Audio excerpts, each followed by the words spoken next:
Nothing. You get nothing.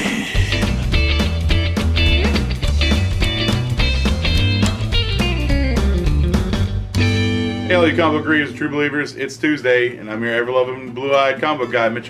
You know what's up. Infinity Countdown, Daredevil, #1, written by Jerry Dugan, art done by Chris Sprouse.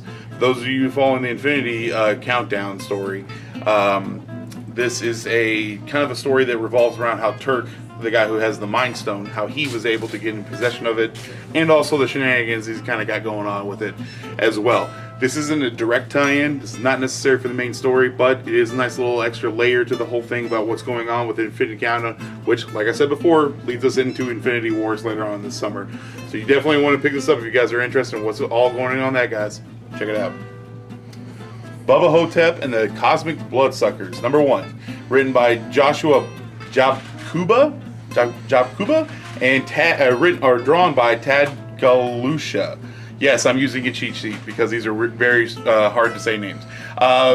Despite the title, it's actually a story about Elvis Presley, who fights monsters.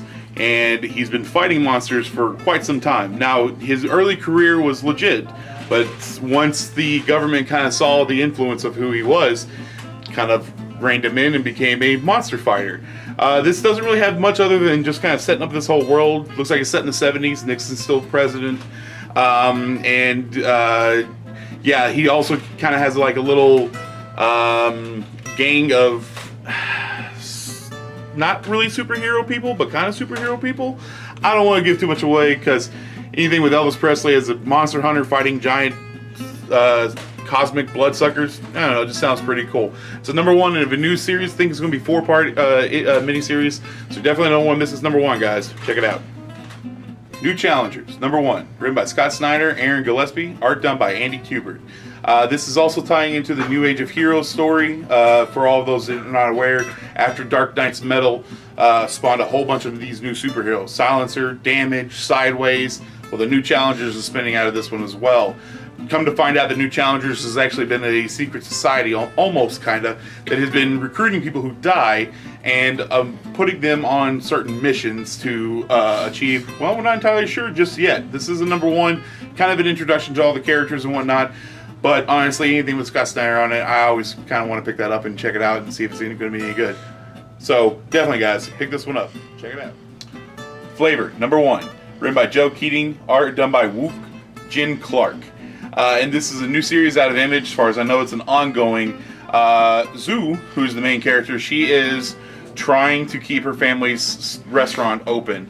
Both of her parents seem to be wheelchair bound. They're not really kind of explaining why. It just seems that she is working very, very hard in this world, this kind of almost Miyazaki type of world that she lives in, where dogs pedal bicycles and weird stuff.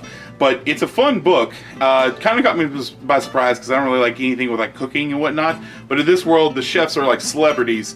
But you also have to be a registered individual. And she's not registered because she failed cooking school.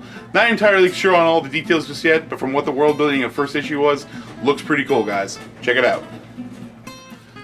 Dark Days, The Road to Metal, hardcover. Written by Scott Snyder, art done by Greg Capullo. And this is the beginning of the Dark Knight's storyline. This book actually contains the casting and the Forge 2, which we sold out very, very quickly here. So this is now in there. Plus, this also has extra issues in it as well, which leads us into the road of metal, such as the Return of Bruce Wayne, issues of Batman, Final Crisis issues. So basically things that were kind of Scott Snyder pulled from those stories, they're in this as well to kind of help explain where he kind of is going with this whole thing with Dark Knight's Metal, in case anybody was a little confused about what's going on in this. It's coming out in a hardcover, foil edition first, and then they'll be putting it out in paperbacks, but this is limited time only, guys, so you definitely want to pick this up. Check it out. That's all my picks for this week, everyone. Keep reading your comics, true believers. See you guys next week.